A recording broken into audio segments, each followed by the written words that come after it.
फाल्गुन से उनकी स्वरचित कविताएं।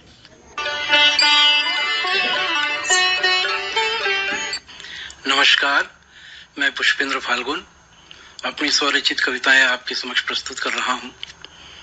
पहली कविता का शीर्षक है मरने से पहले एक कवि का सपना। सामने भयावह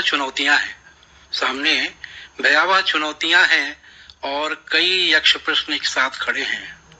चारों ओर से उठे अंधड़ों ने मुझ तक आती सूर्य किरणों का रास्ता रोक लिया है। चारों ओर से उठे अंधड़ों ने मुझ तक आती सूर्य किरणों का रास्ता रोक लिया है। पार्श्व से सपनों के बिलखने के स्वर तेज होते जा रहे हैं। पार्श्व से सपनों के बिलखने के स्वर तेज होते जा रहे हैं। अभी अभी मेरे कहने पर बेटियों ने अपने सपनों को अपनी आंखों से नोच धूल भरी सड़क पर पटक दिया है। अभी अभी मेरे कहने पर बेटियों ने अपने सपनों को अपनी आंखों से नोच धूल भरी सड़क पर पटक दिया है। पत्नी की उदासी भी नया ठिकाना नहीं ढूंढ पाने के अफसोस के साथ लौट आई है। समय ने मेरे लिए कड़ी सजा मुकर्रर की है। समय ने मेरे बेबाक, मेरे दृढ़ निश्चय, मेरे जन्निष्ठ होने को अक्षम्य अपराध माना है। समय ने मेरी इंसाफ पसंदगी को घोषित किया है मानव द्रोह। मेरी मुस्कुराहट को धन विरोधी करार दिया है। मेरी जिजीविषा को चरम अनैतिक कृत्य माना है। मेरे प्रयोगों को असामाजिक और विद्वेषपूर्ण कार्रवाई की संज्ञा दी है। आसमान के सारे देवता समय के समस्त फैसलों से सहमत हैं। आसमान के सारे देवता समय के समस्त फैसलों से सहमत हैं। मेरे सभी मित्र और शत्रु देवताओं की कतार में खड़े हो एक फप्तियां मेरी ओर उछाल रहे हैं। लगता है देवताओं ने उन्हें भी आखिर मेरे खिलाफ बरगला ही लिया है। जीवन की समर भूमि में मैं अकेला और निहत था। जीवन की समर भूमि में मैं अकेला और निहत था। मित्रों और शत्रुओं से असंग, बेटियों और पत्नी की नाउम्मीदी से लथपथ सिर्फ इसी भरोसे खड़ा हूं कि एक दिन मैं भी छल और सपने के अंतर को समझूंगा। जीवन की समर भूमि में मैं अकेला और निहत था। मित्रों और शत्रुओं से असंग, बेटियों और पत्नी की नाउम्मीदी से लथपथ सिर्फ इसी भरोसे खड़ा हूं कि एक दिन मैं भी छल और सपने के अंतर को समझूंगा और मेरे सपने इंसान की जिंदगी को बेबस, मजलूम, लाचार, जरूरतों की पनाहगार बनाने वालों की ताबूत में आखिरी कील बनकर चमकेंगी और मेरे सपने इंसान की जिंदगी को बेबस, मजलूम, लाचार, जरूरतों की पनाहगार बनाने वालों की ताबूत में आखिरी कील बनकर चमकेंगी। मेरी अगली रचना का शीर्षक है लोलक। इस मजे लेने वाली दुनिया की गोद में मैं नहीं हूं। इस मजे लेने वाली दुनिया की गोद में मैं नहीं हूं। मैं न मजा देता हूं न मजा लेता हूं। मैं न मजा देता हूं न मजा लेता हूं। गोद में बेमजे कुछ नहीं उठाया जाता। गोद में बेमजे कुछ नहीं उठाया जाता, दिमाग में भी नहीं। हंसती मुस्कुराती भीड़ से झक इस दुनिया में मैं नहीं रहता।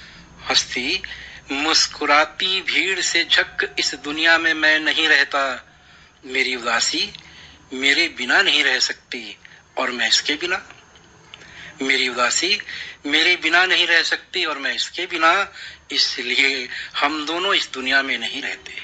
सुनाई देती हर एक आवाज इतनी साफ और ऊंची है कि बोलने वाले की हृदय की क्लिष्टता बेधड़क उसमें नमूदार हो जाती है।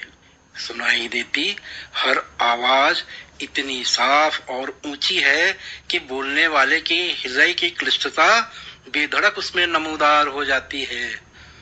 निराशा के मौन का पथिक सिर्फ मैं ही हूं। मेरे साथ उम्मीदों की गठरियां हैं। मेरे साथ उम्मीदों की गठरियां हैं जिनके भीतर मौलिक और मासूम प्रार्थनाएं दर्ज हैं। मेरे साथ उम्मीदों की गठरियां हैं जिनके भीतर मौलिक और मासूम प्रार्थनाएं दर्ज हैं। किसी शातिर हत्यारे की तरह मौके की तलाश में है दुनिया।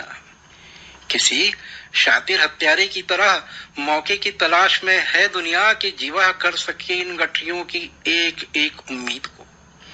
किसी शातिर हत्यारे की तरह मौके की तलाश में है दुनिया कि जीवा कर सके इन गठरियों की एक एक उम्मीद को, और दोनों हाथ उठाकर आसमान की तरफ अपने संतप्त चेहरे को बेपर्द कर अफसोस जन्य ध्वनियों में जोर जोर से बुदबुदाने लगे।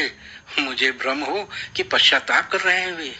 किसी शातिर हत्यारे की तरह मौके की तलाश में है दुनिया कि जिबा कर सके इन गठरियों की एक एक उम्मीद को, और दोनों हाथ उठाकर आसमान की तरफ अपने संतप्त चेहरे को बेपर्द कर अफसोस जन्य ध्वनियों में जोर जोर से बुदबुदाने लगे। मुझे भ्रम हो कि पश्चाताप कर रहे हैं वे। मेरे चेहरे पर कारुणिकता का कोरस है।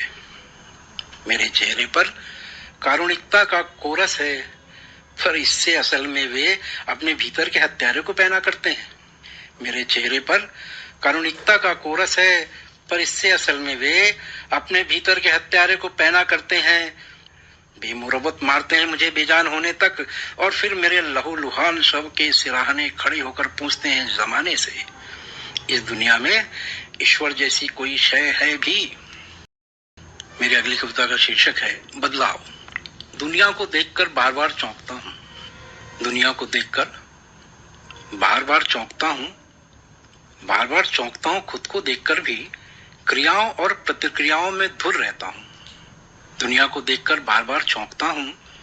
बार बार चौंकता हूँ खुद को देखकर भी क्रियाओं और प्रतिक्रियाओं में धुर रहता हूँ। खुश होता हूँ खूब, खुश होता हूँ खूब, और अक्सर बहुत दुखी भी। सुनाना नहीं चाहता, सुनना चाहता हूँ। सुनते हुए लेकिन कितना सुनाता जाता हूँ। सुनाना नहीं चाहता, सुनना चाहता हूँ। सुनते हुए लेकिन कितना सुनाता जाता हूँ। दिखता है जो उससे आंख नहीं मूंदता। दिखता है जो उससे आंख नहीं मूंदता, पर देखने भर से तो जो दिखता है उसके गड़बड़ बदलते कभी नहीं। दिखता है जो उससे आंख नहीं मूंदता, पर देखने भर से तो जो दिखता है उसके गड़बड़ बदलते कभी नहीं। बदलने की सोचता हूँ, बदलाव में जुटता भी हूँ। जमाना लेकिन मुझे बदलने की जिद पर आमादा। बदलने की सोचता हूँ, बदलाव में जुटता भी हूँ। जमाना लेकिन मुझे बदलने की जिद पर आमादा। बदलाव और बदलना रह जाता है। बदलाव और बदलना रह जाता है। टकराहट बढ़ती है। खुद बदल नहीं पाता, वे भी मुझे बदल नहीं पाते। बदलाव और बदलना रह जाता है। टकराहट बढ़ती है। खुद बदल नहीं पाता, वे भी मुझे बदल नहीं पाते। जहां थे वहीं लौटकर छटपटाहट बढ़ाने वाले लोगों में शुमार कराना कौन चाहता है नाम अपना? मैं तो नहीं। इसलिए कहता हूं कि गुमान में मत रहना कि कुछ बदलता नहीं। इसलिए कहता हूं कि गुमान में मत रहना कि कुछ बदलता नहीं। बदलने का यकीन बढ़ता है, जिद बढ़ती है अपनी कमियों के मरम्मत की। इसलिए कहता हूं कि गुमान में मत रहना कि कुछ बदलता नहीं। बदलने का यकीन बढ़ता है, जिद बढ़ती है अपनी कमियों के मरम्मत की। दरअसल बदलाव की इस प्रक्रिया में समझ पाया हूं अच्छी तरह कि बदलते बदलते ही बदलते हैं हम, वैसे नहीं जैसी चाहती है दुनिया। दरअसल बदलाव की इस प्रक्रिया में समझ पाया हूं अच्छी तरह कि बदलते बदलते ही बदलते हैं हम, वैसे नहीं जैसी चाहती है दुनिया, बल्कि वैसे जैसी हम चाहते हैं इस दुनिया को बदलना। बल्कि वैसे जैसी हम चाहते हैं इस दुनिया को बदलना। बदलना दरअसल खुद को बदलना है, बदलते रहने तक। बदलना दरअसल खुद को बदलना है, बदलते रहने तक। मेरी अगली कविता का शीर्षक है आप और मैं। आपके पास मेरे लिए राय और मशवरे हैं। आपके पास मेरे लिए राय और मशवरे हैं। मेरे पास आपके लिए स्नेह और शुभकामनाएं। आपके पास मेरे लिए राय और मशवरे हैं, मेरे पास आपके लिए स्नेह और शुभकामनाएं। आप विडंबनाओं के बिंब गढ़ सकने में माहिर हैं, मैं अपने ही द्वंद का प्रतिबिंब बनाने पर आमादा। आप विडंबनाओं के बिंब गढ़ सकने में माहिर हैं, मैं अपने ही द्वंद का प्रतिबिंब बनने पर आमादा। आपके पास अनेक जवाब हैं, आपके पास अनेक जवाब हैं जिंदगी और उसके जीने के तरीके के। आपके पास अनेक जवाब हैं जिंदगी और उसके जीने के तरीके के। मेरे गुरुजन बीनते सवालों से मेरे भीतर की नफरत सोख रहे हैं। मेरे गुरुजन बीनते सवालों से मेरे भीतर की सारी नफरत सोख रहे हैं। आप कहते हैं सराहना और समर्थन ही सर्वप्रिय बना सकते हैं, जबकि मैं स्नेह में लिपटी की उम्मीद बनाती मुस्कुराहट की आरजू में जिंदा हूं। आप कहते हैं सराहना और समर्थन ही सर्वप्रिय बना सकते हैं, जबकि मैं स्नेह में लिपटी की उम्मीद बनाती मुस्कुराहट की आरजू में जिंदा। मेरी अगली रचना का शीर्षक है धरती किसे सलाम कहे। एक चिड़िया ने अभी अभी चिचियाकर उस वृक्ष से सलाम कहा। एक चिड़िया ने अभी अभी चिचियाकर उस वृक्ष से सलाम कहा कि जिस पर बरसों से उसका घोंसला सुरक्षित रहा करता है। एक चिड़िया ने अभी अभी चिचियाकर उस वृक्ष से सलाम कहा कि जिस पर बरसों से उसका घोंसला सुरक्षित रहा करता है। वृक्ष ने सिर उठाकर आसमान से सलाम कहा। वृक्ष ने सिर उठाकर आसमान से सलाम कहा कि जिससे उतरकर रोशनी और पानी उसे सब्ज रहने में मदद करते हैं। वृक्ष ने सिर उठाकर आसमान से सलाम कहा कि जिससे उतरकर रोशनी और पानी उसे सब्ज रहने में मदद करते हैं। आसमान ने गर्दन झुकाकर समूचे कायनात के पानी का माथा चूम लिया। आसमान ने गर्दन झुकाकर समूचे कायनात के पानी का माथा चूम लिया। वृक्ष ने सिर उठाकर आसमान से सलाम कहा कि जिससे उतरकर रोशनी और पानी उसे सब्ज रहने में मदद करते हैं। आसमान ने गर्दन झुकाकर समूचे कायनात के पानी का माथा चूम लिया। पानी की हर बूंद ने धरती का सजदा किया। पानी की हर बूंद ने धरती का सजदा किया। धरती की आंखों में एक चमक सी उभरी और फिर वह उदास हो गई। धरती की आंखों में एक चमक सी उभरी और फिर वह उदास हो गई। मैंने पूछा तो बोली धरती, मैंने पूछा तो बोली धरती, जरा किसी ऐसे मनुष्य का पता बताओ भैया कि जिसकी वजह से मैं अपना होना सुनिश्चित मानूं। मुझे भी पैगाम में सलाम भेजना है। धरती की आंखों में एक चमक सी उभरी, फिर वह उदास हो गई। मैंने पूछा तो बोली धरती, जरा किसी ऐसे मनुष्य का पता बताओ भैया कि जिसकी वजह से मैं अपना होना सुनिश्चित मानूं।